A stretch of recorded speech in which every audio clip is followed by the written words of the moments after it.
Hello everyone, I'm Hao Chen. Today, we are at the Huihe Wisdom Industrial Park in Dongguan, a global base for precision manufacturing, covering 12,000 square meters, exporting products to North America, Europe, and Asia. As their reach grows, so does the challenge. The rising green threshold of the international market demands a zero-carbon footprint. For this energy-intensive park, the answer lies right here. Huihe partnered with Pilot to deploy a cutting-edge, park-level battery energy storage system. This is their green energy array.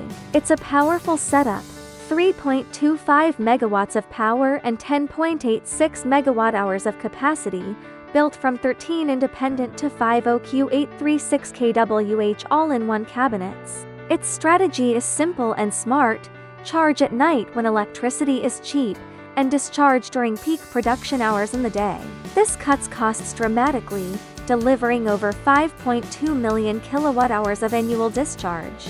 Crucially, this system is modular. We call it phased deployment. Each cabinet is a building block. As the park's capacity expands, we can add more units quickly and flexibly without altering the existing infrastructure.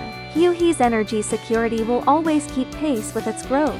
At Pilot, we are leveraging professional energy storage to help more manufacturers secure a green, sustainable future. Subscribe and stay tuned for more innovation. I'm Hao Chen. See you next time.